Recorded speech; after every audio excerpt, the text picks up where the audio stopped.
You're under arrest. Grandpa.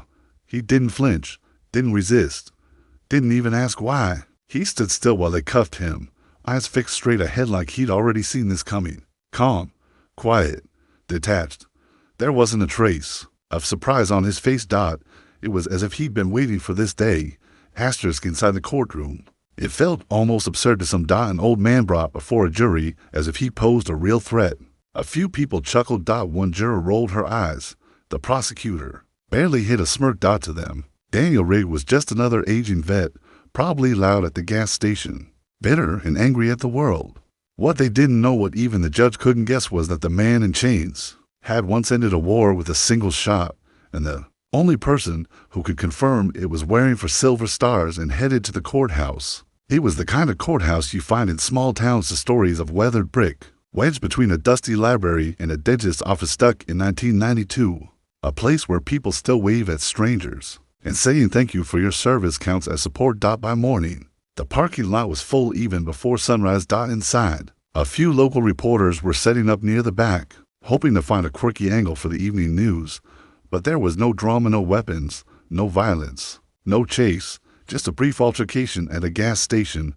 A man in his 30s, probably a gym regular, more show than substance, claimed the old Marine had threatened him, said it was military violence, like it was some kind of unique danger. The charge was a misdemeanor. They could have dropped it, should have. But what made people uneasy wasn't the claim. It was Daniel's silence. He never denied it, never spoke, never defended himself. He just showed up every time in the same plane, jeans and shirt, like a ghost that didn't know it was gone. Even the bailiffs were uneasy around him, and they couldn't say why. Browntown, the rumors weren't kind.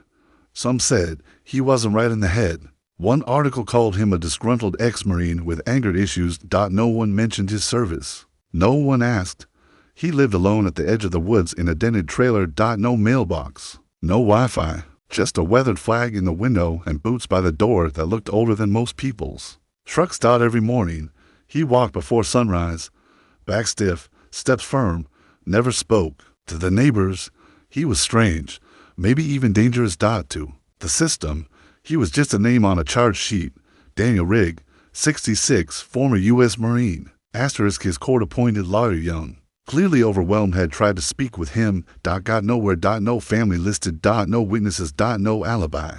No resistance either. Just that quiet stillness that made rooms feel uncomfortable. Even the judge paused before saying his name. Asterisk when he was brought. And that day, the cuffs were already on. He didn't resist, didn't blink, just stared forward like he was somewhere else. The courtroom was silent, uneasy.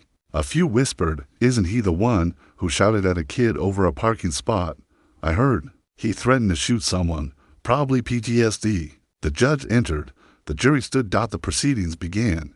Asterisk. The testimonies were vague. The gas station clerk described aggressive posture. A woman claimed to overhear Daniel muttering something about knowing how to kill the alleged victim. In a neck brace that felt theatrical, told the jury, "He looked me in the eye and said, 'I could end you from 800 yards without blinking.'" The room stirred. No one questioned it. The defense didn't object. Daniel didn't react. Asterisk the prosecutor seized the moment. "Ladies and gentlemen," he began, tone smooth and confident. "This man may have served once, but that was a long time ago. He lives in the shadow of a uniform he no longer wears. He thinks that gives him the right to intimidate. That's not bravery. It's a threat."